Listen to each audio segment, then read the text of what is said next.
Hi, thanks for watching the Louie File. I hope you enjoy this video today. This is a part 2 of God declaring the end from the beginning. The previous one we touched on Abram and how God promised him to become a great name and a great nation, and that's what happened, the nation of Israel. Today, that was in Genesis 12, that promise and that declaration. Today we're going to jump ahead in the storyline a little bit to a man named Joseph. All right, so Abraham had Isaac, Isaac had Jacob, and Jacob had Joseph. So this would be a great-grandson, I think it is, to Abram. So what was the declaration to Joseph? I'm going to read a few verses here if you'll just bear with me. It's in Genesis 37, starting in verse 5 and going to verse 11. This is maybe familiar territory to you. If it isn't, I hope that you would read along with me and catch what I'm saying here.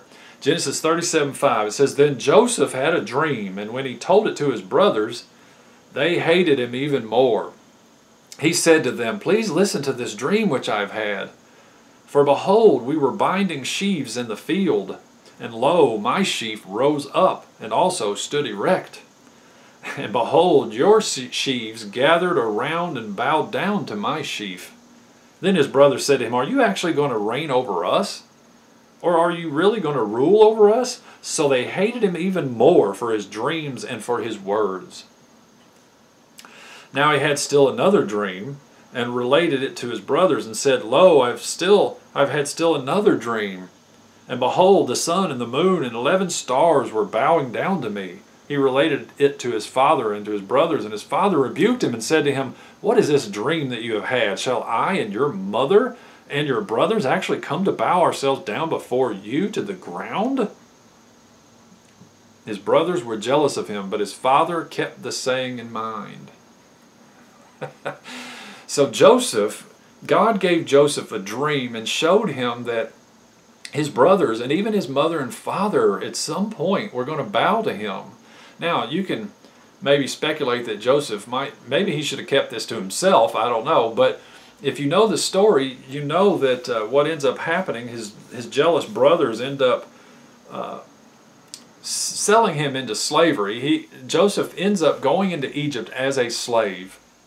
He ends up in the Pharaoh or the Potiphar's house, and Potiphar's wife, a man named Potiphar, his wife is attracted to Joseph, and she tries to come on to him, wants him to sleep with her, and he refuses, and he runs out of the house, even just runs right out of his coat. Well, Potiphar's wife lies to Potiphar about Joseph's behavior and said Joseph raped her or tried to rape her. So he ends up in prison, and he ends up forgotten there for a while.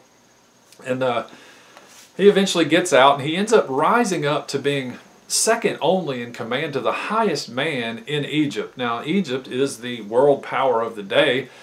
And meanwhile, Joseph's brothers are forced to come to Egypt looking for food because there's a famine.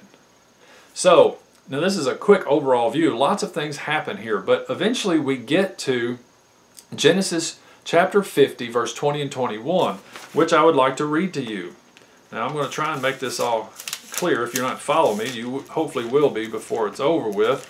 Joseph, remember, God showed him in a dream that his brothers and family, mother and father, would bow down to him. So here's what I really want you to take away from this. Joseph, God declared to him the end in the beginning, but Joseph had no idea that the end was going to come about through him being thrown into a pit, sold into slavery, lied about, and falsely imprisoned before his brothers came to him. Now, as all this time had gone by, his brothers didn't recognize Joseph at first, so eventually Joseph reveals himself to them, and of course now they see that their brother is the second in command to the highest power on the planet, and they become fearful, and their knees start knocking, and they become very squirmy and concerned that Joseph is going to give retribution to them for their mistreatment. But somehow, some way, along the way, God has humbled Joseph through all these trials and this difficulty that his life had in it.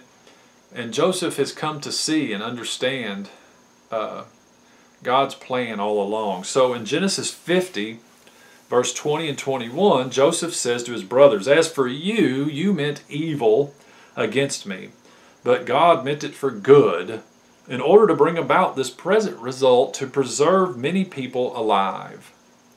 So therefore, do not be afraid. I will provide for you and your little ones." So he comforted them and spoke kindly to them. Wow. So, you know, sometimes we can't understand what's going on in our life because we're trapped in the moment. We're trapped in the present tense. Even though sometimes we have had a word from God and He's told us, you know, I'm going to do this in your life, I'm going to do this in your family's life, and yet the bumps and bruises, the accusations, and the troubles that we go through, the abuse, and all of the things that happen to us in our life sidetrack us and distract us from what God has declared. Joseph was the great-grandson of Abram. Abram's promise from God was that he would make Abram's name great and he would make a great nation of him. Well, at the end of Genesis in 50, where I just read, we see Joseph and what's happening. He's preserving God's promise and declaration to Abram. By not having his brothers killed off, he is providing for them.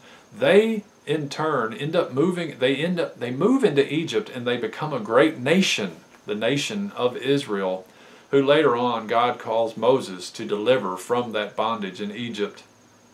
So Joseph took some hard knocks along the way, but the declaration of the end from the beginning came about.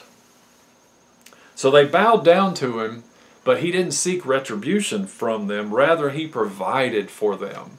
Isn't that great?